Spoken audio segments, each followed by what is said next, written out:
Assalamualaikum warahmatullahi wabarakatuh. Halo teman-teman, jumpa lagi di Umpama Kicau, channel yang konsisten membahas murai batu dan informasi tentang dunia burung.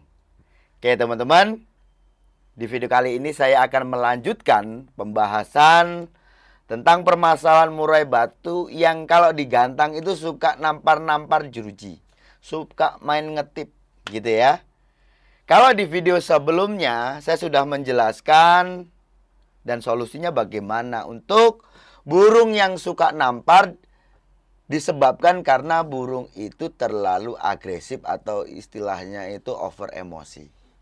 Nah, kali ini saya akan menanggapi pertanyaan dari Fahri ya, yang ditulis di kolom komentar YouTube. Om Sanda, saya punya pastol 8 bulan. Tidak makan full EF, jemur tiap hari, mandi selang-seling, sehari pagi, sehari malam. Nah, yang mau saya tanyakan, kenapa mainnya nampar? Tetapi namparnya seperti nampar takut sama suasana.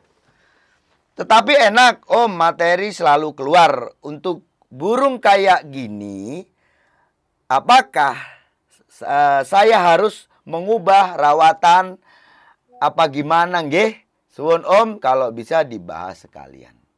Oke ya, terima kasih atas pertanyaannya. Ini dari Fahri yang ditulis di video dengan judul settingan untuk burung yang suka nampar-nampar saat digantang. Oke ya. Fahri, ini burungnya 8 bulan, artinya burung muda. Burungnya tidak makan fur, dia pakai full EF. Jemurnya tiap hari, mandinya itu selang-seling. Terus burungnya itu kalau digantangkan suka nampar-nampar, yang namparnya itu karena takut dengan suasana, takut dengan keramaian, takut melihat orang banyak, takut melihat kegaduhan gitu ya. Karena masih banyak teman-teman gantangan yang masih teriak-teriak gitu ya. Masih wah juri gitu kan, rame itu. Kalau burung masih baru masuk ke arena lomba seperti itu, biasanya dia masih takut. Ya. Tapi di sini burung udah enak katanya ya. Enak dalam arti itu burung juga mungkin dia ada nampar, dia berbunyi nembak gitu. Materinya udah bisa keluar. Tapi kan jelas teman-teman kalau dia itu banyak nampar, yang jelas performa pasti terganggu. Beda cerita dengan burung yang mainnya duduk ya. Pasti lebih enak dan durasi lebih bagus burung yang duduk. Gitu ya, karena burung nampar begini kan nggak enak ya. Ada juga di sebagian IO kalau terlalu banyak nampar pasti dia akan dikurangi. Bahkan ada juga yang terhitung berapa kali namparnya. Ya sudah tidak normal nih namparnya, ya sering nampar gitu ya. Dicoret atau dihabiskan. Nah, ini gimana nih? Burung yang nampar seperti ini, haruskah ada perubahan? Oke teman-teman ya, kita mulai bahas ini ya. Jadi gini teman-teman, permasalahan nampar itu, jadi kan kadang-kadang itu orang bertanya itu teman-teman ya, asal burungnya pokoknya lompat ngering itu dibilang nampar. Saya udah jelaskan bahwa nampar itu banyak penyebabnya ya, seperti mana burung yang over emosi atau dia terlalu agresif, burung yang takut dengan keramaian, burung yang dia punya fikter tapi tidak punya tenaga ya, itu juga nampar gitu loh teman-teman. Burung terlalu birahi itu juga nampar.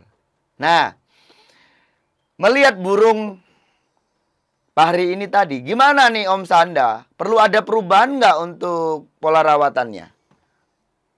Ini saran saya ya, dan ini Fahri harus totalitas.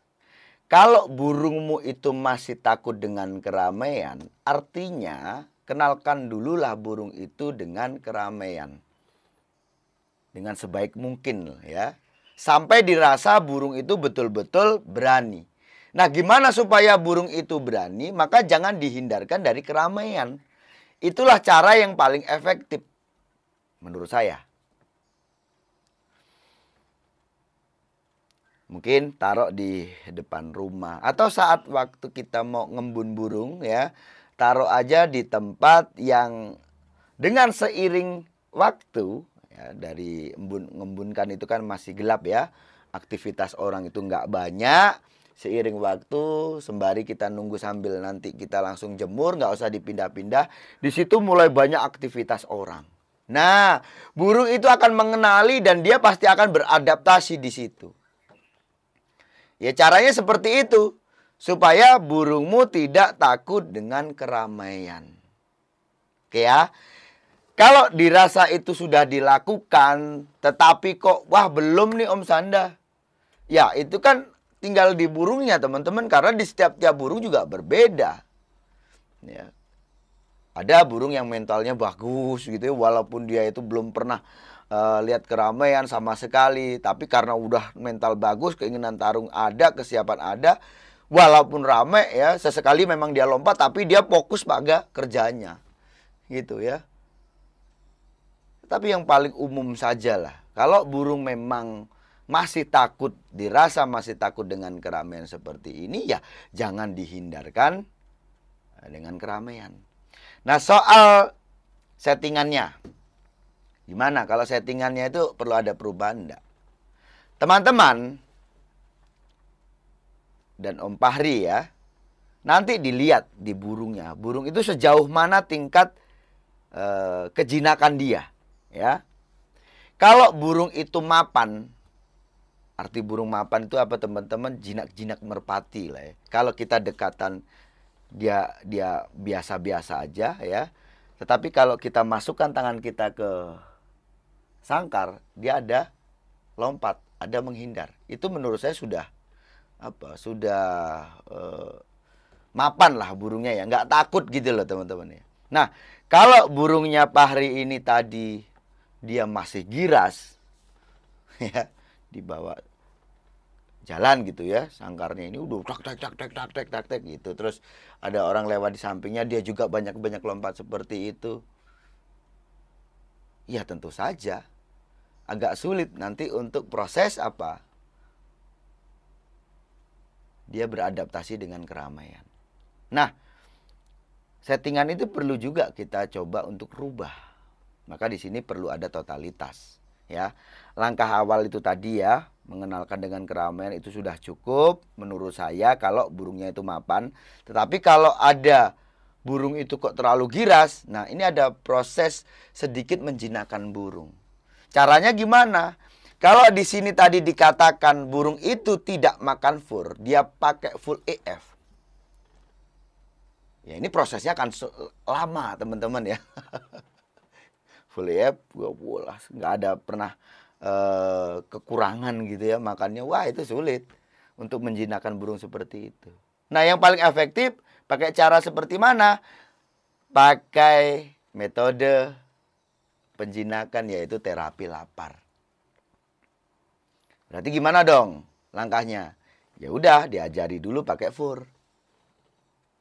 Sewaktu burung diajari pakai fur, ya dia mau makan fur, pasti ada penurunan kondisi itu nanti di burung, ya kan?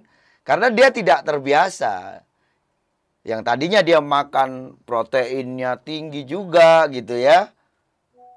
Terus tiba-tiba dirubah pakai fur, mungkin fur konvensional yang proteinnya hanya 19-20 gitu. Dia pasti ada penurunan kondisi. Yang bisa dilihat di burung itu, burung mulai tidak aktif. Ya. Nah, disitulah kita hadir. Kasih tuh jangkrik. Nggak usah langsung diparuh dia atau dilolohkan. Taruh aja di tempat pakannya itu. Ya. Nggak lama kok seperti itu. Nanti burung itu juga akan apa? Sedikit agak jinak. Apalagi mengingat di sini burungnya masih umur 8 bulan. Tentu saja itu gampang. Gitu ya. Oke. Fahri. Untuk bicara burung mau kerja bagus, syukur-syukur juara, itu kita tidak hanya bicara tentang settingan. Selain juga burungnya itu harus punya mental yang bagus, materi yang bagus, kesiapan yang bagus, settingan ini yang kita berikan ya sebagai dukungan. Untuk psikologis juga harus dipikirkan, gitu ya. Maka di awal-awal saya bikin konten, saya ingatkan teman-teman untuk langkah burung itu bisa hadir ke arena lomba. Kalau kita itu penikmat proses lah ya, kita rawat burung itu dari throttle, maka yang perlu dilakukan jangan langsung digantangkan. Kenalkan dulu dia dengan suasana. Bagaimana burung kita bawa ke lokasi lomba, maukah dia gemprong, saat kita buka kerodongnya bagaimana ekspresinya, bagaimana dia mengenali, bagaimana dia menandai, gitu ya. Baru nanti 1-2 kali proses seperti itu kita bawa jalan-jalan aja dulu. Setelah itu baru kita gantangkan.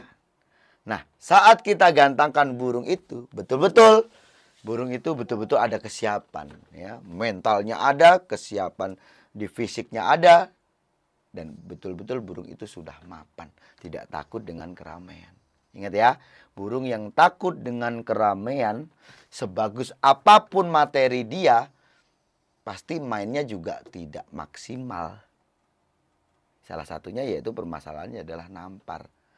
Ya, anggap aja dia masih nampar mau bunyi ya, artinya dia waktu ada orang teriak dia mungkin kaget gitu ya, tapi di situ juga ada dia nembak-nembak, artinya mental dia tetap ada. Yang ditakutkan apa? Udah burungnya itu mentalnya kurang bagus, ditambah apa? Ketakutan dia dengan keramaian ini tadi, akhirnya burung semakin tertekan. Dampaknya di mana? Kasus di burung muda, kalau dia udah ketekan, biasanya nanti jatuhnya adalah jatuh mental. Dan untuk ukuran mental ini masalah penting teman-teman ya. Ingat, poin tertinggi murai batu kualitas adalah mentalnya. Karena dengan mental yang bagus ini tadi, burung berani nembak, burung berani mengeluarkan materi-materi yang dia punya, dia berani mengancam, dia berani bertarung, itu karena dia punya mental. Gitu ya. Saya rasa cukup sekian. Sukses selalu.